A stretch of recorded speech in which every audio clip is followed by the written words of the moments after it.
This month at Grit and Flow, we're focusing on issues that surround autistic women in our communities in support of Women's History Month. I myself am an autistic woman. My name is Nicole Seward, and I've had the wonderful opportunity to speak with a few fellow autistics about their experiences with life and in the workplace.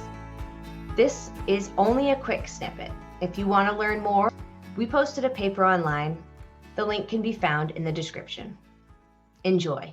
So have you ever been discriminated against in the workplace due to aspects of being neurodivergent? And if so, explain. Yes, I have.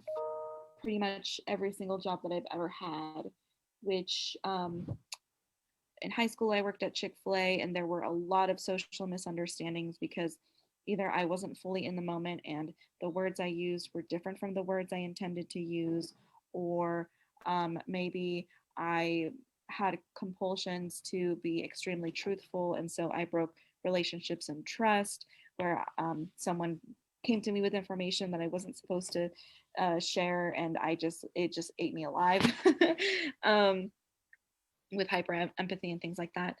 Um, or people perceive me being fake because I, like, some days I'm really committed to being honest, and other days am consumed with a desire to be socially accepted, which then is also me not being true to myself.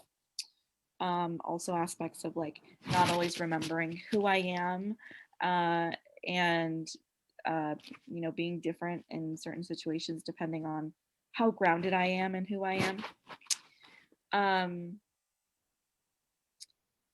that was just like then, but in trying to work in fields like special education and ABA, where I was coerced to do things that I was really uncomfortable with and was against what everything I thought, but I didn't even have the language to describe it or advocate for myself. I had a lot of negative effects that heightened my neurodivergence, that led to things like being late all the time and, um, you know, uh, things like that. So there was one time, or so I've gotten let go of jobs because of not meeting like ableist expectations.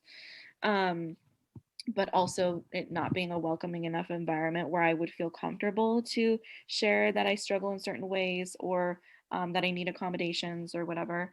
Um, so there was the time where I early on in working for a school district, I was noticing that I was getting in trouble a lot and there were misunderstandings. It was due to, like, me not being able to read social situations, which is applicable to, I think, all my jobs in clinical work, including ABA, but also me not having access to things like social norms, social unwritten rules, things like that.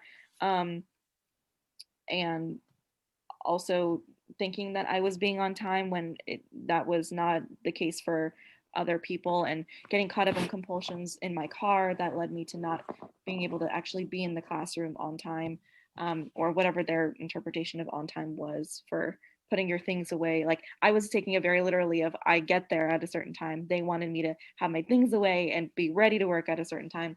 Um, but then also the cognitive dissonance and the burnout, all uh, led to me clamming up a lot. There was a time where I wanted to be a little bit better understood, which actually I find myself constantly over explaining myself in an effort to avoid misunderstanding because of how many misunderstandings I've had. Um, uh, I told someone, like, oh, the reason I've been struggling is because I actually have OCD, and they totally cut me off and said, "Oh my gosh, I have OCD too. Like, you should see my room; it's so clean." Blah blah blah, and like they were taking it as like the social, um, co-opted way of talking about OCD, where socially people would like water it down, and think that things are OCD when they're not. Um, and so that is especially an example of something that prevented me from feeling comfortable asking for accommodations and advocating for myself to other people, because I I felt like I wasn't taken seriously when I tried to do that. And just having brought that up to that person took a lot for me already. So yeah,